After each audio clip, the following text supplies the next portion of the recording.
ఎం hotel మన హోటల్కి ఆపోజిట్లో రోడ్డుకి ఎదురుపక్క హైవేకి ఎదురుపక్క M5 హోటల్లో రూమ్ నెంబర్ 408 బుక్ చేసుకొని ఈ అమ్మాయిని అక్కడ రమ్మంటతో ఈ అమ్మాయి కూడా వెళ్ళి వెళ్ళి ఇద్దరు రూమ్లోకి వెళ్ళి తర్వాత ఇతను ఈ అమ్మాయిని ఇద్దరు కలిసి మాట్లాడుకున్న తర్వాత ఈ అమ్మాయికి ఖర్చు చూపించి ఈ అమ్మాయి దగ్గర ఉన్న బంగారం గొలుసు అదేవిధంగా ఒక ఉంగరం 3 గ్రాములకి సుమారుగా ఇంకొక ఉంగరం 2 గ్రాములు గొలుసు సుమారుగా 15 గ్రాముల గొలుసుని ఇతను తీసుకొని అమ్మాయి ఖర్చు చేసి అక్కడ నుంచి వెళ్ళిపోవడం జరిగింది.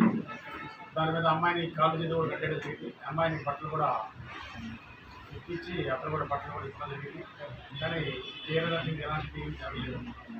అయిన తర్వాత అతను తీసుకుని అమ్మాయి వాటర్ ఉండేటతో ఇతను వెళ్ళిపోవడం మారిపోవడం జరిగింది. దాని మీద అమ్మాయి ఫోన్లు చేయడంతో ఇమీడియట్లీ మాచవరం ఎస్ఐ గారు కానీ మన శంకర్ ఎస్ఐ శ్రీనివాస్ ఎస్ఐ తర్వాత అమ్మాయి ప్రజాభావాలి ఈ క్రైమ్ స్టాఫ్ మన డీసీపీ గారి యొక్క అవసరం మేరకు సిపి గారు మాటలు చేస్తూ ఇమీడియట్లీ మనం ఈ కవర్ ద్వారా తర్వాత ఈ సెల్ ఫోన్ ఆధారాల ద్వారా తర్వాత టెలిగ్రామ్ ద్వారా ఈ యాప్ దాన్ని కనెక్టెడ్ చేసి సీసీ ఫుటేజ్ ద్వారా చెక్ చేసుకొని అది ఎక్కడి నుంచి వచ్చాడు, అదేవిధంగా అతను ఇక్కడ నుంచి ఎక్కడి నుంచి వెళ్ళిపోయాడు. ఆ రోజు మళ్ళీ 3 నుంచి మేము చేసుకుంటూ వెళ్ళి ఆ రోజు 3 నుంచి ఆల్మోస్ట్ తెల్లారి ఈవినింగ్ దాకా కూడా ఈ సీసీ ఫుటేజ్ అన్నీ పరిశీలించుకుంటున్న బట్టి మనకి అతని యొక్క మనకు ఆధారాలు లభ్యమైనవి.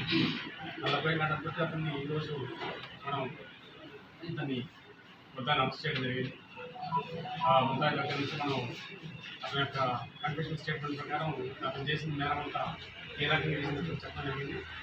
ఇతను వెస్ట్ గోదావరి చెందిన ప్రకాశం జిల్లా ప్రీవియస్ ఉండేది, బాపట్ల జిల్లా అయింది.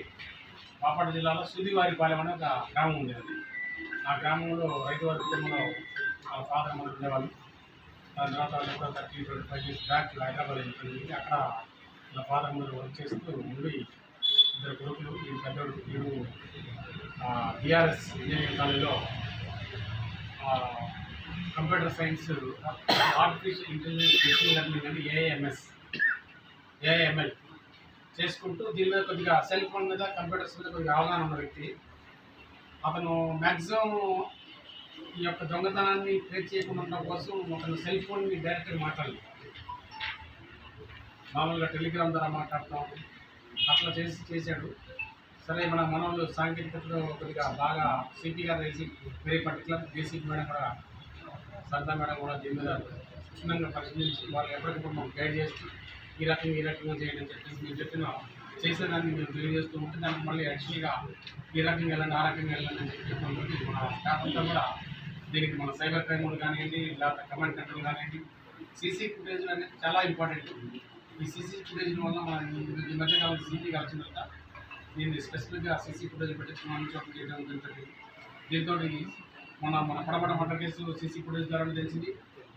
తర్వాత ఇది సీసీ ఫుటేజ్ ద్వారా తెలిసి మొన్న 20 మోటార్ సైకిల్ మనం మాచవరంలో డెటెక్ట్ చేయడం జరిగింది. అవి కూడా 100% సీసీ ఫుటేజ్ ద్వారా. ఈ 3 కేసులు కూడా లేటెస్ట్ సీసీ ఫుటేజ్ మనం దాని మీద అందరికీ మాకు ఐడియా లేదు, మన పెద్దగా అబ్జర్వ్ చేసేవాళ్ళం చూసేవాళ్ళం కాదు.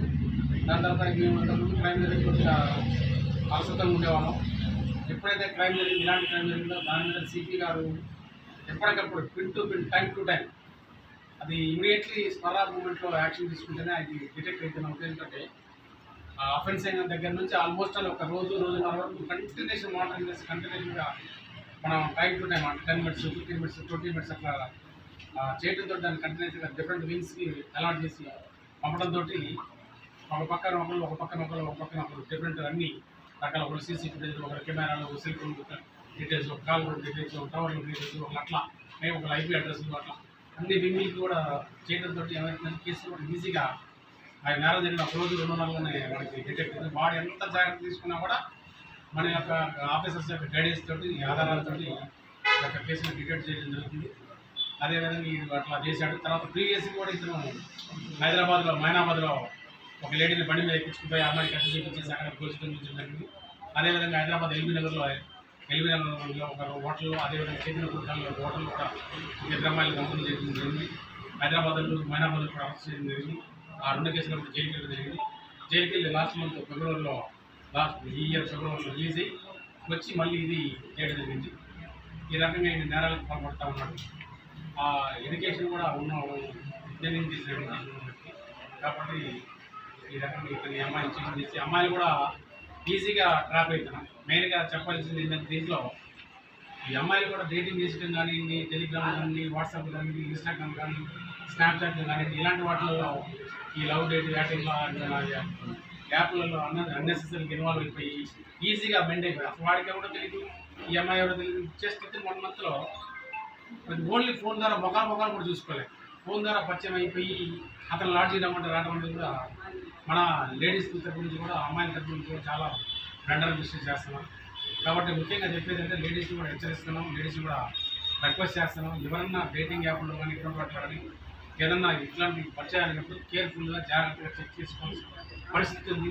కొత్తగా ఒక బాయ్ పరిచయం అయిపోయి ఆ ఏజ్ ఫ్యాక్టరీ తోటి ఈజీగా హీల్ అయిపోయి వెళ్ళిపోయి అనవసరం లైఫ్ స్పాయిల్ చేసుకొని మళ్ళీ మనం మచ్చబడి జీవితంలో ఆ తర్వాత బాధపడే కూడా ఉపయోగం ఉండదు. కాబట్టి ఎవరైనా సరే డేటింగ్ యాప్లో కానివ్వండి, ఎనీ వాట్సాప్లో కానీ అన్నెసెసరీ ఇన్ఫర్మేషన్ పాస్ చేయడం, నాకు ఈజీగా వాళ్ళతో యాక్సెస్ కావడం, లేకపోతే పరిచయం లేని వ్యక్తితో తొందరగా మింగిల్ అయిపోవడం, వాళ్ళు చెప్పే మాయ మాటలు పడిపోవడం, ఇలాంటి వల్ల లేడీస్ లైఫ్ స్పాయిల్ అయిపోతుంది. కాబట్టి దయచేసి ఈ అమ్మాయిలకు ఎవరు కూడా ఇలాంటి వాటికి లొంగకుండా 1-2 సార్లు అంత ఎడ్యుకేటెడ్ పీపుల్ అయి ఉండి చదువుకొని జాబ్ చేస్తూ ఉండి అలాంటి ఇవన్నీ తెలిసి కూడా టీవీలలో వస్తున్నాయి, పేపర్లలో వస్తున్నాయి, సినిమాలలో వస్తున్నాయి, ఇలాంటి ఇన్సిడెంట్స్ జరుగుతున్నాయని చెప్పినా కూడా ఈవెన్తో నెంబర్ ఆఫ్ పీపుల్ ఇటువంటి వాటికి మోసపోతున్నారు. కాబట్టి యూత్ని, యంగ్ జనరేషన్ లేడీస్ని, అదేవిధంగా కొంతమంది ఫ్యామిలీ మెంబర్స్ కూడా, కొంతమంది లేడీస్ కూడా ఇలాంటి వాటికి చూసుకోవడం పరిచయాలు కడతారు కూడా అట్లాంటివి కూడా కొంతమంది చెప్పుకొని ఉన్నారు చాలామంది ఉన్నారు. కాబట్టి ఇలాంటి వాటికి ఎవరు కూడా బెండ్ కావద్దని చెప్పేసి మీ అందరి ద్వారా మాకు లేడీస్కి తెలియజేయాలని కోరుకుంటూ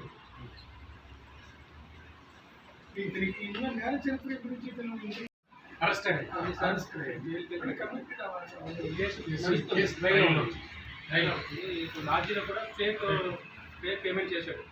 ఫోన్పే కదా ఫేక్ పేమెంట్, ఆ ఫేక్ పేమెంట్ చేస్తున్నాం. లాడ్జీలో కూడా తర్వాత చెక్ చేస్తాం. అమౌంట్ ఆధార్ కార్డు రాంగ్ ఇచ్చాడు, తర్వాత వాడు కార్డు కూడా రాంగ్ కార్డు ఇచ్చాడు.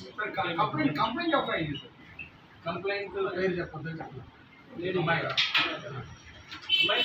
వాళ్ళ పేరెంట్స్ పేరెంట్స్ రాజమండ్రి అమ్మాయి ఇక్కడ హాస్టల్లో ఉంటూ జాబ్ చేస్తుంది. డైరింగ్ వచ్చి కంప్లైంట్ ఫేక్ పేమెంట్లు అంటున్నారు. ఇలాంటి వాటి మీద కూడా ఇక్కడ మీరు మీ పరిధిలో ఉండే హోటల్స్ వాళ్ళకి కానీ హోటల్ చెకింగ్ చేసామండి. ఖచ్చితంగా అతను ఫోటో తీసుకోవాలా, ఇతను ఫోటో కూడా తీసుకోవాలి. ఆ వాట్సాప్లో కూడా మేము నోటీస్ ఇవ్వడం జరిగింది. సీసీటీవీ ఫుటేజ్ ఆధారంగా, సెల్ ఫోన్ ఆధారంగా అన్ని మెయిన్గా 100% సీసీటీవీ. మనం ఈ మధ్యకాలం ఉన్నాయి 3 మా సబ్ డివిజన్లో, సెంట్రల్ సబ్ డివిజన్లో 3 కేసులు. ఇది మోటార్ సైకిల్ కేసు, ఈ కేసు, మన మోటార్ రేప్ కేసు అయింది కదా, పడమట కేసు. ఈ 3 కూడా 200% only because of CC footages, because of CP గారు క్లియర్ ఇన్స్ట్రక్షన్ ఇవ్వడం, ఎలా ఇన్వెస్టిగేట్ చేయాలో, ఎలా పోవాలని చెప్పడం ఉంటే ఈ కేసు డిటెక్ట్ అయింది. కాబట్టి అందరూ దాంట్లో భాగంగానే సిపి గారు చెప్పిన విధంగానే ఇప్పుడు మా మాచవరం లిమిట్స్ కానీ, పడమట లిమిట్స్ కానీ